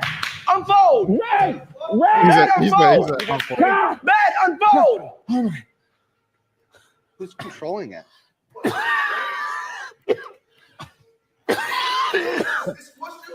Yes. He was just trying it. Oh my. Give me this bed's my bed. He was just trying it. Look at how red his face is. Bro, he's so red. Oh, bro. I need water or something. All right. Holy shit. It's my bed. Why would you get in there? Oh my. You didn't know that? Grown ass man gets folded by a bed. Where were you? I took it back, bro. Chuck, I don't feel it. Imagine you hitting some little shit from the back of your bed and start folding up. Yo. So then this happened. This was the end of the night.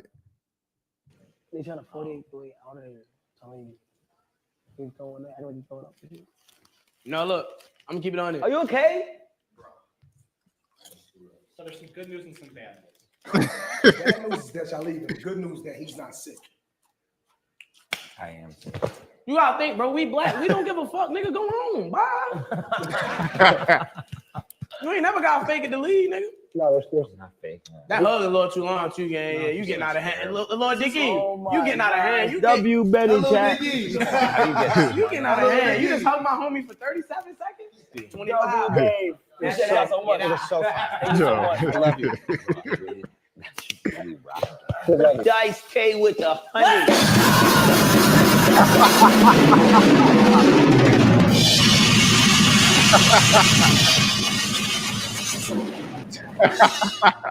Goodbye.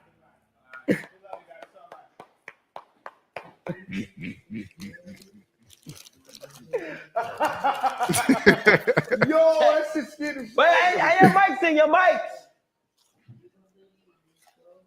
Many days. The niggas ready to get the fuck out of here. That's called a 48. No, that was the first 48. Literally. Oh, Dice K That with 48 was the honey. That 48 Gifted. was Benny, it's W.O. okay. Dice K. Benny, it's okay.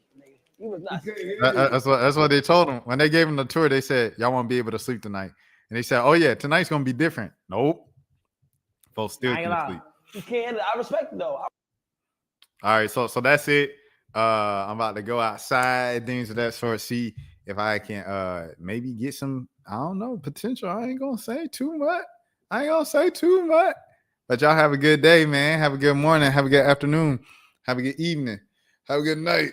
Have a good day. If nobody else told you today, I care for you. My name is Rashad Milling. This is the road to 10K subs. I'll be live each and every single day on this channel. Whether or not I'm late, whether or not it's the next morning, everything like that. If Kai can get me on this train. Kai been on here before. Kai, a friend of the channel. He's been on here a couple times back when I was in Atlanta and stuff. I only had him answer a question once. And it was like 15 seconds on camera. But he's been on camera a bunch of times on the channel and stuff like that. But yeah. I don't know. I feel like I also criticize Kai too much to get an invite. To be honest. Like I criticize Kai a lot on here, so I don't think he'll. But I don't know. You never know. But if he does, I'll have to like demand an apology for the publicist he talked about in this crossfire with Aiden Ross. Because I was an entrepreneur, black woman entrepreneur. And where he said the lies he told on her affected her business immediately. Like with this platform. So but yeah, man. I'll be live again tonight. More than likely. If not, then it'll be live again in the morning. You guys take care of yourselves. Peace. Rashad, why you didn't hit me up? What's up, Rashad? Hey, Rashad. What's up, Rashad? Thank you, Rashad. Brother, I love you, brother. What's up, Rashad? What it do, boy? Hey, Rashad.